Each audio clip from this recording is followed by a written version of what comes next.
2022년 12월 20일 오늘의 말씀 시작하겠습니다. 오늘 나눌 말씀은 호세아 9장 1절에서 9절 말씀입니다.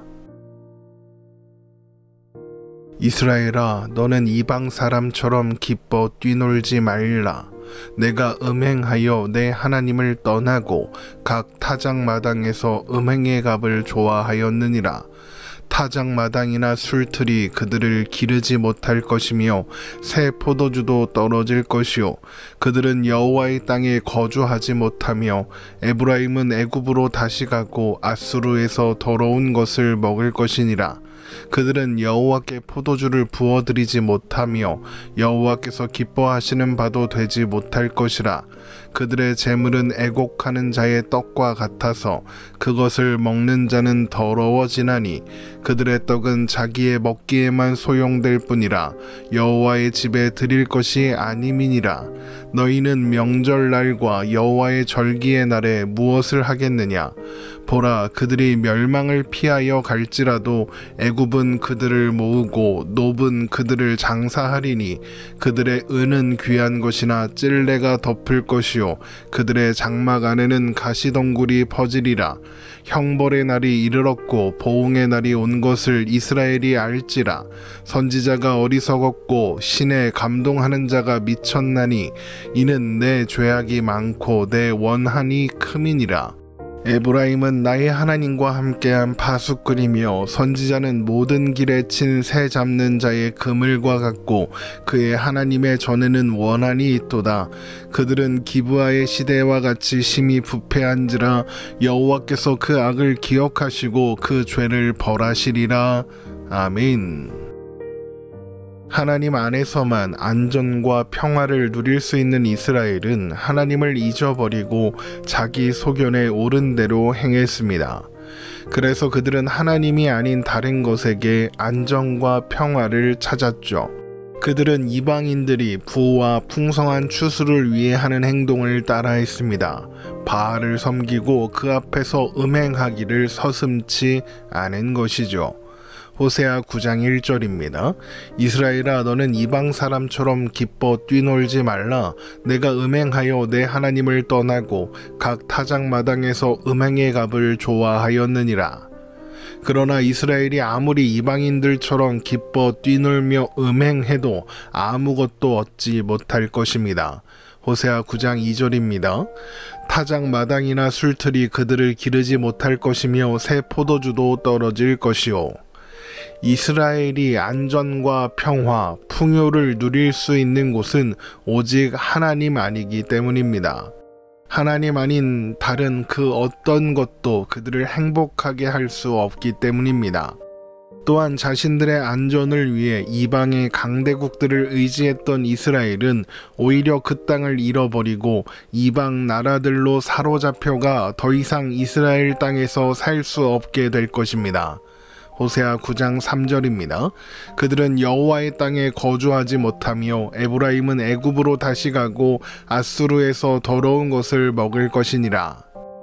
이런 일이 일어날 수밖에 없는 것은 그들이 거주하는 땅이 여호와의 땅이기 때문입니다. 하나님은 하나님의 백성들이 하나님의 땅에서 살아가도록 의도하셨고 그들을 위해 모든 것을 채워주셨습니다. 그 땅은 하나님께서 늘 지켜보시는 땅이며 하나님의 은혜로만 풍요와 안식을 누릴 수 있는 땅입니다. 신명기 11장 11절에서 15절 말씀입니다. 너희가 건너가서 차지할 땅은 산과 골짜기가 있어서 하늘에서 내리는 비를 흡수하는 땅이요 내 하나님 여호와께서 돌보아 주시는 땅이라. 연초부터 연말까지 내 하나님 여호와의 눈이 항상 그 위에 있느니라. 내가 오늘 너희에게 명하는 내 명령을 너희가 만일 청종하고 너희의 하나님 여호와를 사랑하여 마음을 다하고 뜻을 다하여 섬기면 여호와께서 너희의 땅에 이른 비 늦은 비를 적당한 때에 내리시리니 너희가 곡식과 포도주와 기름을 얻을 것이요 또 가축을 위하여 들에 풀이 나게 하시리니 내가 먹고 배부를 것이라. 그런데 바로 그 땅에서 이스라엘은 하나님을 떠나 다른 곳에서 풍요와 안식을, 행복을 구했습니다. 그러면 어떻게 되겠습니까? 하나님으로부터만 공급받을 수 있는 것을 스스로 거절했으니 모든 것을 잃어버릴 수밖에 없겠죠. 신명기 11장 16절에서 17절 말씀입니다. 너희는 스스로 삼가라. 두렵건대 마음에 미혹하여 돌이켜 다른 신들을 섬기며 그것에게 절함으로 여호와께서 너희에게 진노하사 하늘을 닫아 비를 내리지 아니하여 땅이 소산을 내지 않게 하심으로 너희가 여호와께서 주신 아름다운 땅에서 속히 멸망할까 하노라. 그렇게 모든 것을 잃은 이스라엘은 하나님을 찾을 방법도 잃어버리게 될 것입니다. 호세아 9장 4절입니다. 그들은 여호와께 포도주를 부어드리지 못하며 여호와께서 기뻐하시는 바도 되지 못할 것이라. 그들의 재물은 애곡하는 자의 떡과 같아서 그것을 먹는 자는 더러워지나니 그들의 떡은 자기의 먹기에만 소용될 뿐이라. 여호와의 집에 드릴 것이 아님이니라. 하나님께 포도주를 부어드리지 못한다는 것은 하나님 앞에 제사를 드릴 수 없게 된다는 의미입니다. 혹 제사를 드려도 그것을 하나님께서 기뻐하실 수가 없게 될 것입니다. 왜냐하면 그들이 드리는 제물은 애곡하는 자의 떡, 그러니까 초상집의 음식과 같을 것이기 때문입니다.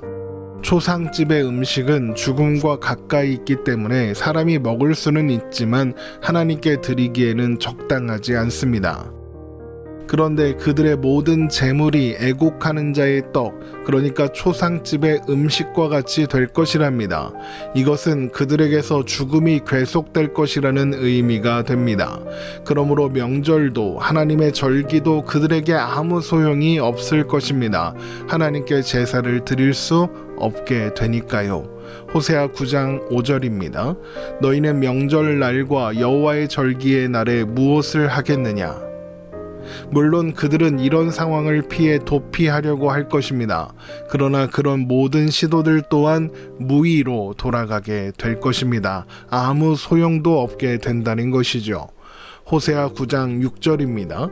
보라, 그들이 멸망을 피하여 갈지라도 애굽은 그들을 모으고 노브는 그들을 장사하리니 그들의 은은 귀한 것이나 찔레가 덮을 것이요 그들의 장막 안에는 가시덩굴이 퍼지리라. 애굽이 그들을 모으고 노비 그들을 장사한다는 것은 애굽을 통해 멸망당하기 위해 그들이 모아진다는 의미입니다. 그리고 노브는 애굽의 공동묘지가 있는 장소입니다. 결국 이스라엘이 귀하게 여기던 은은 찔레로 덮이게 될 것이며 가시덩굴이 그들의 장막을 빼앗을 것입니다. 은이 찔레로 덮어진다는 것은 이스라엘이 귀하게 여기던 부가 잡초에 덮여버린다는 것으로 귀한 은이 아무리 많이 있어도 그것을 사용할 수 있는 사람이 없어져서 버려진 돌과 같이 된다는 의미이며, 가시덩굴이 장막을 빼앗는다는 것은 장막에 거주하는 사람이 없어서 가시덩굴로 뒤덮이게 된다는 의미입니다. 그러나 이스라엘은 이런 경고를 하는 선지자를 향하여 어리석다고 미쳤다고 조롱하며 적대시했습니다. 결국 이스라엘은 그들의 죄악과 적대의 결과로 형벌의 날, 보응의 날이 오는 것을 보게 될 것입니다. 호세아 9장 7절입니다. 형벌의 날이 이르렀고 보응의 날이 온 것을 이스라엘이 알지라. 선지자가 어리석었고 신에 감동하는 자가 미쳤나니 이는 내 죄악이 많고 내 원한이 큼이라. 그들은 바알을 섬기고 강대국들을 의지하면 안전할 거라고 평화로울 거라고 하는 지도자들의 말, 곧 거짓 파수꾼의 말을 들었으며 하나님께서 하나님의 경고를 전하는 진짜 파수꾼으로 세운 선지자는 오히려 그들의 행복을 방해하는 그물이라고 여겼습니다. 호세아 9장 8절입니다. 에브라임은 나의 하나님과 함께한 파수꾼이며 선지자는 모든 길에 친 새 잡는 자의 그물과 같고 그의 하나님의 전에는 원한이 있도다. 그렇게 그들은 하나님의 전에 원한을 쌓은 것입니다. 하나님을 원수로 여겼다는 것이죠. 그러므로 하나님은 그들의 악을 기억하시고 그들의 죄를 심판하실 것입니다. 호세아 9장 9절 말씀입니다. 그들은 기브아의 시대와 같이 심히 부패한지라. 여호와께서 그 악을 기억하시고 그 죄를 벌하시리라. 여기에서 기브아 시대란 사사기 19장에서 21장에 기록된 기브아 사건을 가리키는 것으로, 에브라임 지역에 살던 레위 사람의 아내가 기브아에서 베냐민 족속 사람들에게 밤새 윤간을 당하고 죽자 그 남편이 그녀의 시체를 토막내서 온 이스라엘 지파에게 보내 베냐민 지파와의 전쟁을 치렀던 일을 말합니다. 그런데 이런 일이 왜 일어나게 되었을까요? 사사기 21장 25절 말씀입니다. 그때 이스라엘에 왕이 없으므로 사람이 각기 자기의 소견에 오른 대로 행하였더라. 자기 소견에 오른 대로 행했기 때문입니다. 그러니까 그들이 기브아 시대와 같이 심히 부패했다는 것은 그들이 자기 소견에 오른 대로 행했다. 이것이 이스라엘의 죄다라는 것입니다.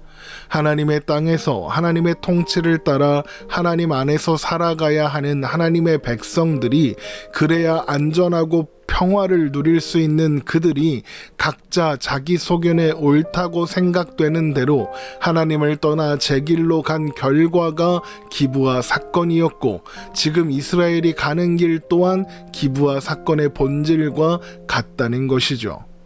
이스라엘은 진짜 파수꾼의 경고를 무시하고 가짜 파수꾼의 말을 들었습니다. 그 결과 멸망의 길을 가게 되었죠.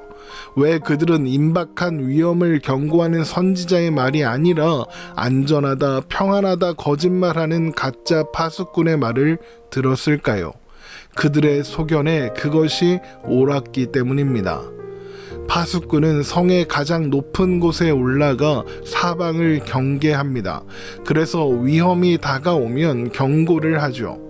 파수꾼의 경고를 듣고 미리 준비해야 위험을 피할 수 있습니다. 그런데 성벽에 가려 보이지 않으면서 파수꾼의 말을 무시합니다. 성벽이 있으니 안전하다. 강대국이 우리를 도와주기로 했으니 안전하다. 바알이 우리에게 풍요를 줄 것이니 괜찮다는 것입니다. 직접 보지도 않고 확인도 하지 않고 자신의 좁은 식견으로 옳다 생각되니 이것이 맞다고 우기는 것입니다. 여러분, 이것이 사람의 미련함입니다.